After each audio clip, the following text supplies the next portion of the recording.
نحمده ونصلي على رسوله الكريم اما بعد فاعوذ باللہ من الشیطان الرجیم بسم اللہ الرحمن الرحیم۔ السلام علیکم ورحمۃ اللہ وبرکاتہ۔ امید ہے آپ سب خیریت سے ہوں گے۔ تو آج میں آپ لوگوں کو یہ بتاؤں گی کہ سورۃ الکافرون نازل ہونے کے بعد قریش نے چند بیہودہ سوالات آپ صلی اللہ علیہ وسلم سے کیے تھے، ان کے بارے میں بتاؤں گی، اور اس کے علاوہ ابو لہب جو کہ رشتے میں آپ صلی اللہ علیہ وسلم کا حقیقی چچا تھا، اس کی ہلاکت کیسے ہوئی۔ تو ایک دفعہ درود شریف پڑھتے ہیں۔ اللہم صلی علی محمد وعلی آل محمد کما صلیت علی ابراہیم وعلی آل ابراہیم انک حمید مجید۔ اللہم بارک علی محمد وعلی آل محمد کما بارکت علی ابراہیم وعلی آل ابراہیم انک حمید مجید۔ چنانچہ جب کفار مکہ نے آپ صلی اللہ علیہ وسلم سے یہ کہا کہ ایک سال آپ ہمارے بتوں کی عبادت کرو، ایک سال ہم جو عبادت کرتے ہیں وہ ہم عبادت کریں گے، تو آپ اس پر سورۃ الکافرون نازل ہوئی۔ اس کے بعد بھی قریش نے چند بیہودہ سوالات آپ صلی اللہ علیہ وسلم سے کی۔ انہوں نے کہا اگر آپ کو یہ منظور نہیں تو ہم ایک اور چیز آپ کے سامنے پیش کرتے ہیں، اس کو منظور کیجیے۔ وہ یہ کہ آپ کو معلوم ہے آپ کی قوم نہایت تنگ دست ہے، اور یہ شہر مکہ بھی بہت تنگ ہے، ہر طرف پہاڑ ہی پہاڑ ہیں، سبزی اور شادابی کا کہیں نام نہیں، لہٰذا آپ اپنے رب سے جس نے آپ کو پیغمبر بنا کر بھیجا ہے اس سے یہ درخواست کیجیے کہ اس شہر کے پہاڑوں کو یہاں سے ہٹا دے تاکہ شہر میں وسعت پیدا ہو، اور شام و عراق کی طرح اس شہر میں بھی نہریں جاری کر دے، اور ہمارے آباء و اجداد خصوصاً قصی بن کلاب کو زندہ فرمائے تاکہ ہم ان سے تمہارے مطابق دریافت کر لیں کہ جو تم کہتے ہو وہ حق ہے یا باطل۔ اگر ہمارے آباء و اجداد نے زندہ ہونے کے بعد تمہاری تصدیق کی تو ہم سمجھ لیں گے کہ تم اللہ کے رسول ہو، اور ہم بھی تمہاری تصدیق کریں گے۔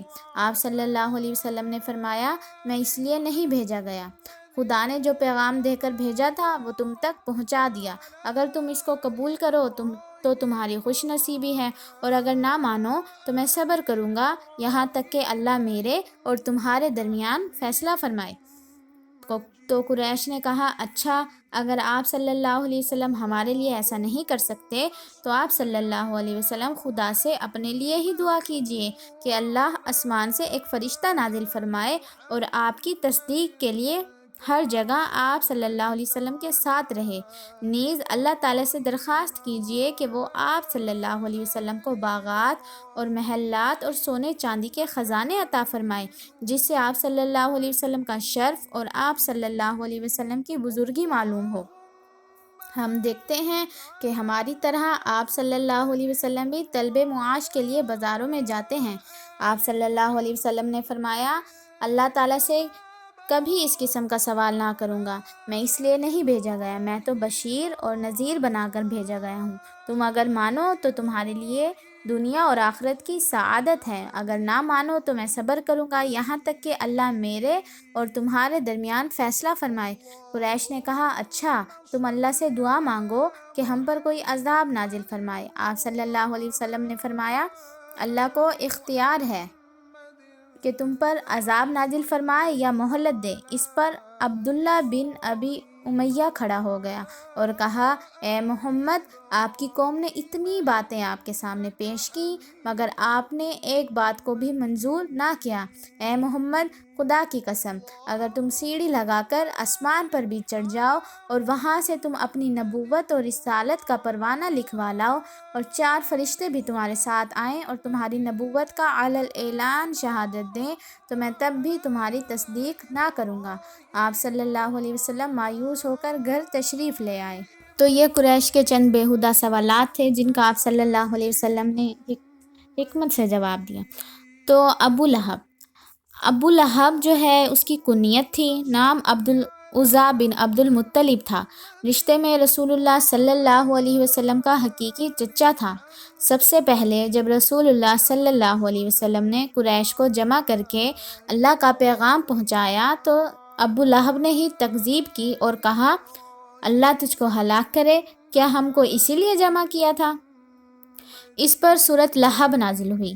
چونکہ ابو لہب بہت مالدار تھا، جب اس کو اللہ کے عذاب سے ڈرایا جاتا تو یہ کہتا، اگر میرے بھتیجے کی بات حق ہے تو قیامت کے دن مال اور اولاد کا فدیہ دے کر عذاب سے چھوٹ جاؤں گا۔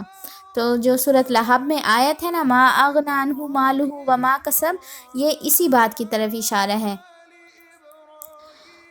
اچھا جی، ابو لہب کی جو بیوی تھی اس کا نام، اس کی کنیت ام جمیل تھی۔ ام جمیل بنت حرب یعنی کہ ابو سفیان بن حرب کی بہن تھی۔ اس کو بھی آپ صلی اللہ علیہ وسلم سے خاص ضد اور دشمنی تھی۔ رات کے وقت آپ صلی اللہ علیہ وسلم کے راستے میں کانٹے ڈال دیا کرتی تھی۔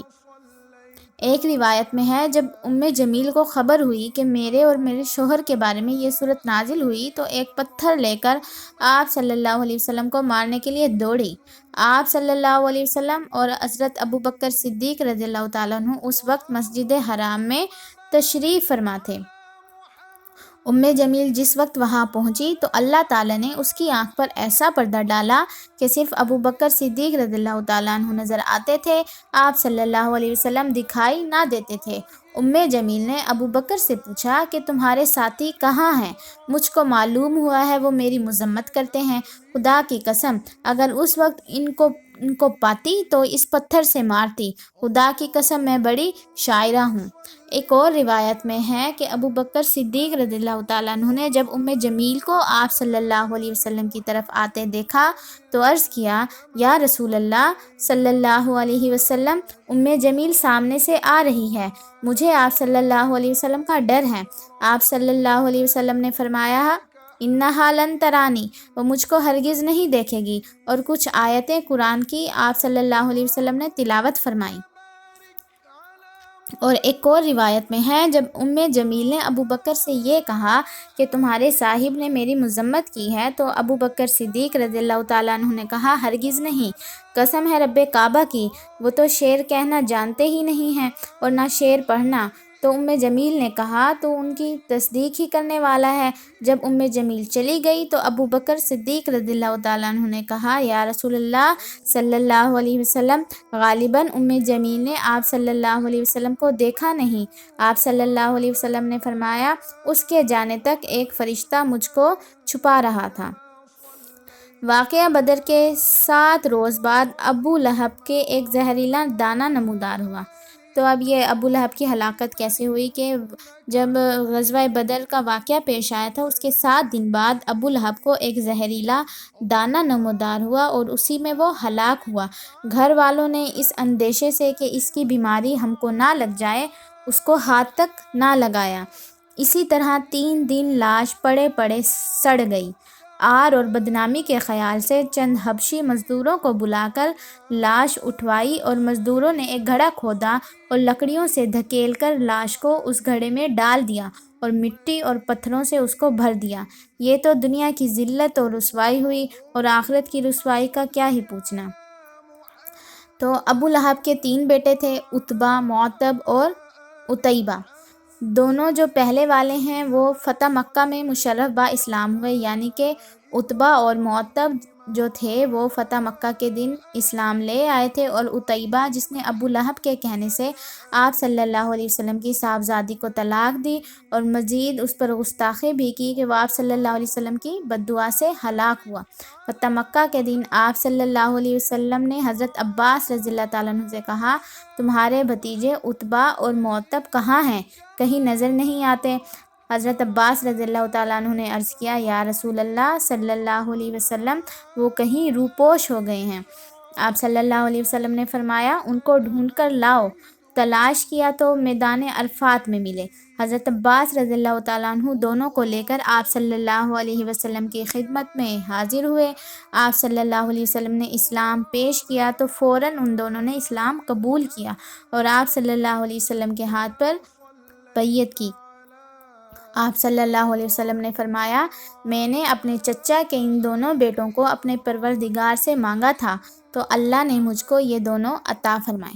چنانچہ یہ ابو لہب کا انجام ہوا تھا، اور اس کے 3 جو بیٹے تھے ان میں سے 2 جو تھے وہ اسلام لے آئے تھے اور ایک جو ہے وہ کفر کی حالت میں ہی مرا تھا۔ تو اللہ تعالیٰ اس کو اس بتانے کو قبول و معروف فرمائے۔ جزاک اللہ خیرہ و احسن جزا فی الدارین۔ انشاءاللہ آگے سیرت کے بارے میں آپ کو بتاؤں گی اس کے بعد کیا ہوا انشاءاللہ۔